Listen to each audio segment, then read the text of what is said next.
How do you trademark your business or brand name? Hi, I'm Courtney, business and trademark attorney. If you want to know what a trademark is, go back to our first video. For the purpose of this video, we're going to assume you know what a trademark is.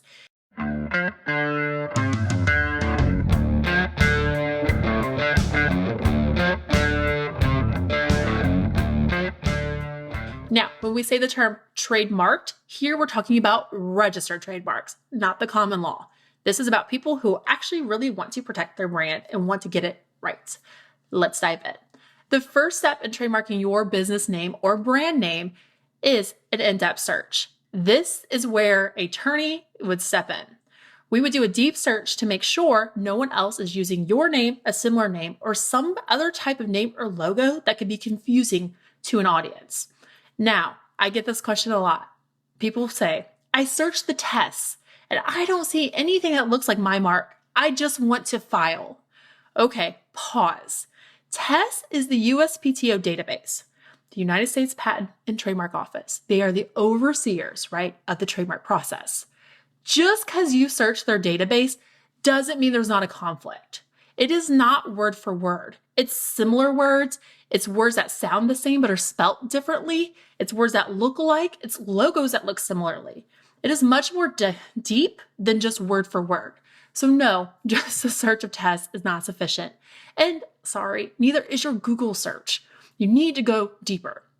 A deeper search is going to look at business filings. It's going to see what has been registered. It's going to look and see, oh, there has been legal action off a similar mark. You definitely don't want to do this one. It's going to give you an idea of risk and how to proceed. Now, after we got that out of the way and you've seen your search results and you have an opinion from a professional, that's when you go to step 2. Step 2 is the actual filing with the USPTO. Now, the filing with the USPTO is very nuanced. It's not like filling out a job application or even your mortgage application. It is much more nuanced. Here's why. What you put on that application has legal significance. While you might think that you were just being short and sweet to the point and using plain language, that could go back and bite you later. I'm sorry to say that, but it happens all the time. It's really important that everything is filled out properly and that you don't give too much information or too little of information. Either one of those can trigger problems down the road. Now, once that application is filed with USPTO, in about 3-ish months, it's going to be assigned to an examining attorney. This is an attorney that works for the federal government that is going to analyze your application. They're likely going to ask for more information, clarification, additional proof, or whatever they need. This request comes in the form of an office action. You'll be notified that there is an office action on your mark. And while these are very common, you have to pay a lot of attention to these. Do not let deadlines get by you because these deadlines are statutory, meaning that there's no wiggle room. You can't negotiate or change them.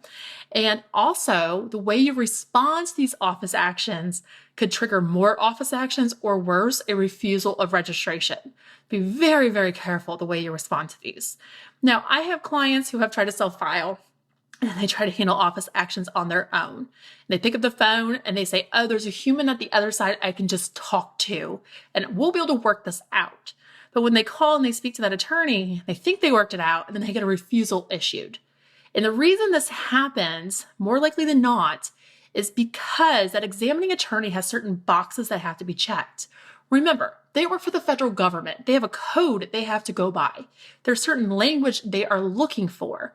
And while to you, that language may be clear and simple what you're saying, if it doesn't check their boxes, they have a procedure they have to follow. So no, you can't sweet talk them. You can't try to wiggle your way in. It just doesn't work that way with trademarks. It's really important that you understand that there is a code and a law underneath, and they are a lawyer analyzing that law in your application against that law.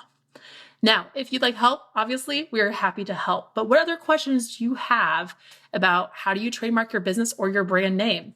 Drop them below, like, subscribe, comment for more. Thanks.